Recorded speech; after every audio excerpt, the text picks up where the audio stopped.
Thank you very much. I appreciate all of you being here and your willingness to serve in the capacities for which you've been nominated. Two of the four of you, we've had conversations on numerous occasions in this setting and elsewhere. And it would not surprise you that I'm going to ask Mr. Sabat the same thing that I asked the two of you and others.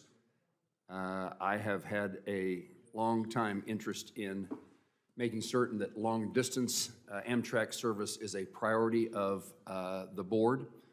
We've worked to change the legislation that creates the purpose for which Amtrak exists, to make clear or to make clearer the value of long-distance Amtrak service.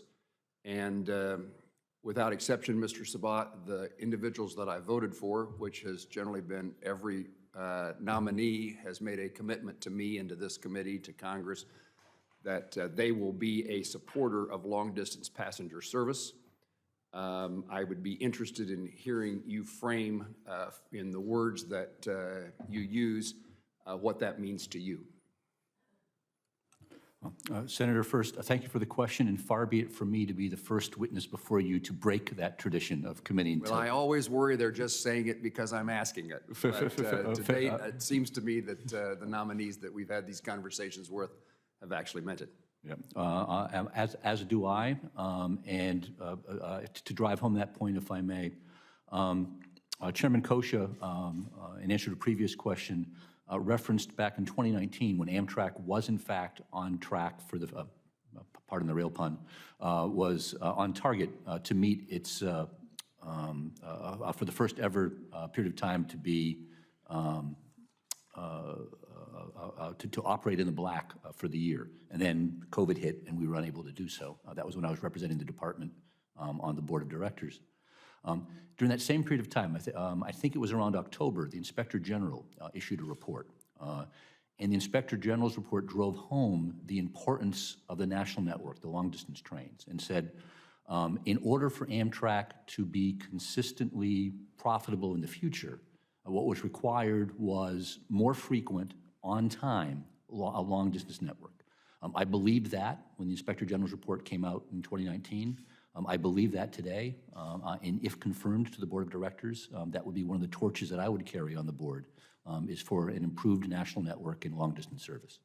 As I believed your two colleagues previously, I believe you. You and I know each other. I think the last time we may have been together was in Farnborough, dealing with airports and airplanes and aviation and aerospace. And I wish you well. I too share the same problem that Senator Tester outlined in his commentary to you. I would guess that both of us are speaking to the Biden administration, not to you specifically. But the law has been changed in 2021 to ensure that there is a geographically diverse and non-dominated board, a board not dominated by the the Northeast corridor. And at least 4 of the 8 Amtrak board members appointed by the president shall, quote, reside in or near the regions of the United States that are geographically distributed outside the Northeast corridor. Under federal law, the Northeast corridor means Connecticut, Delaware, the District of Columbia, Maryland, Massachusetts, New Jersey, New York, Pennsylvania, and Rhode Island. And that's not the case with the administration's nominees.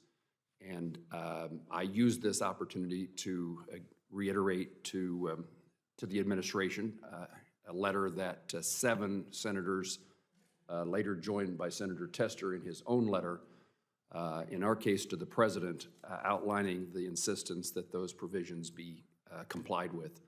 And so I hope that you will help me get the attention of, I don't know who wants to flip a coin. I'm sorry you come from New Jersey, Mr. Kosha, but we need to figure out how this law can be complied with. And it is important to me that legislation passed on behalf of the American people is complied with by an executive branch. So there's a philosophical issue here, and there's a practical issue here as I try to make certain that the Southwest Chief and the potential Heartland, increasing role of the Heartland Flyer is protected. Mr. Kosha, anything you'd like to add? Only to say, Senator, that I totally understand and recognize your very appropriate concerns about that issue.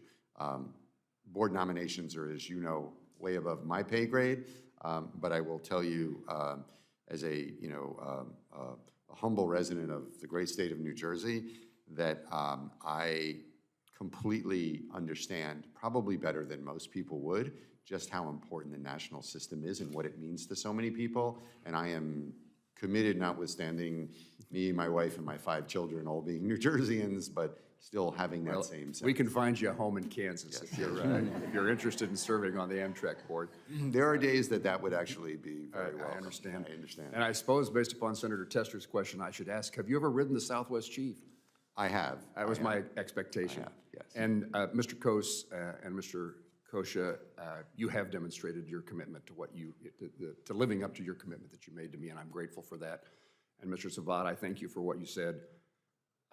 This issue became prominent for me when visiting with a previous CEO of Amtrak. The solution to Amtrak's problems on the Southwest Chief was to provide bus service between Kansas and New Mexico, and it occurred to me that there's a philosophy here that is contrary to what I think to replace bus service, to replace train service, to replace passenger service with a bus between destinations along Amtrak is not a satisfactory solution from my perspective, and it's caused me to make certain that we have a different attitude and approach toward those long-distance routes. So thank you, Mr. Chairman. Senator Rosen.